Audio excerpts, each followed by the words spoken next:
Fantasy football owners, we enter week 6 in the NFL. How you doing so far? A lot of injuries this week, a lot of things to consider, but also you got to consider who are you going to start and who are you going to sit. From the editors at Sportsnaut.com, here are just a few of our suggestions. We start with the quarterbacks. Despite averaging over 290 yards passing this season, Matthew Stafford's 5 interceptions in as many games relegate him to a mid-tier QB2 in 12-team leagues and make him an unreliable choice in DFS contests. However, Week 6 could be different. Stafford faces an Arizona Cardinals defense that has given up the third most fantasy points to quarterbacks. With Cooper Kupp back in action and rookie Puka Nakua's impressive stats, Stafford is poised for a big performance. Matthew Stafford, LA Rams, start him. Despite advising to bench Brock Purdy in our fantasy football start and sit last week against a tough Cowboys defense, he surprised us with a stellar 4-touchdown, 0-interception game with 11 total touchdowns and no picks on the season. He has emerged as one of the NFL's top quarterbacks, hands down. However, temper expectations for this road game against the Cleveland Browns defense that has allowed just 594 passing yards and 3 touchdowns through the air in 4 games. While San Francisco may win, it's likely to be a low-scoring affair. Brock Purdy, San Francisco 49ers, sit him. Okay, now we move on to the running backs. The unfortunate knee injury sidelining rookie Devon Achane comes after an historic start to his career, but fantasy football waits for no one.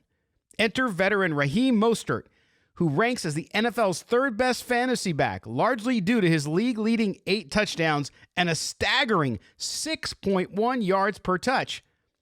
Mostert is primed for a standout performance in Week 6 against a Panthers defense that has surrendered 9 touchdowns and the second most fantasy points to running backs. With Achane out, expect Mostert to capitalize on a significantly larger share of touches. Raheem Mostert, Miami Dolphins, start him. While some may consider picking up Jonathan Taylor for his second game post-injury, especially after the 2021 rushing champion posted 18 yards on 6 attempts last week, we're not convinced. Zach Moss continues to command the majority of the touches with 517 total yards in 4 games this season. Adding to the skepticism, Indianapolis faces a Jaguars defense that has limited running backs to an average of 3.7 yards per rush and the 4th fewest fantasy points this season. Taylor simply isn't a wise choice for Week 6. Jonathan Taylor, the Colts, sit him. On to the wideouts. DJ Moore is an obvious choice in both standard fantasy leagues and DFS contests, especially against the Minnesota Vikings defense that has allowed a 78% completion rate to wide receivers this season. Building strong chemistry with quarterback Justin Fields, Moore has racked up 16 receptions, 361 yards, and 4 touchdowns over the past 2 weeks alone. Given their recent synergy, we'd recommend strongly streaming both Fields and Moore in DFS contests this week. DJ Moore, Chicago Bears, start him. In the upcoming 49ers-Browns game, optimism for San Francisco's offensive players is limited due to the Browns' defensive prowess. They've allowed just 28 of 63 targets to be completed to wide receivers through 4 games and give up the fewest fantasy points to the position. While Deebo Samuel remains a dynamic weapon for the 49ers, his performance has been inconsistent. After catching 0 passes against Arizona 2 weeks ago, he managed only 3 receptions against Dallas last Sunday. With Brandon Ayuk emerging as San Francisco's wide receiver 1, Samuel's impact is expected to be further diminished this weekend. Deebo Samuel, San Francisco 49ers, you better sit him. All right, and lastly, the tight ends. Despite second-year player Cade Otton's modest stats of 12 catches for 89 yards in 4 games, we still consider him a favorable play this week.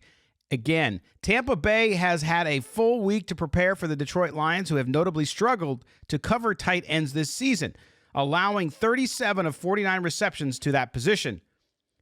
Given that tight end performance in fantasy football is often a matchup-dependent prospect, Otton finds himself in a favorable situation for this game. Cade Otton, Tampa Bay Buccaneers, and those creamsicles, start him. Whether the Giants have their starting quarterback or a backup under center on Sunday night, Darren Waller is unlikely to be a fantasy asset against the Buffalo Bills. First, he has a lingering hamstring injury that dates back to his days as a Raider. And the Bills' defense has been particularly stingy against tight ends, allowing only 19 catches and 0 touchdowns to the position this season. Darren Waller, New York Giants, sit him. All right, there you have it. Fantasy football owners, GMs, aficionados, DFS masters, whatever you may be. We certainly appreciate you tuning in to our sit and start for this week. By the way, we have an expanded version up on the website from our editor, Vincent Frank. Make sure you go up and check that out and all the coverage we have of the NFL and fantasy sports on Sportsnaut.com. Also, do us a favor, make sure you subscribe to the YouTube channel here and hit the notifications bell. That way, every time we have a new video, you are notified of it as well. For everyone here at Sportsnaut.com, I'm Scott Gulbransen. We'll see you next week.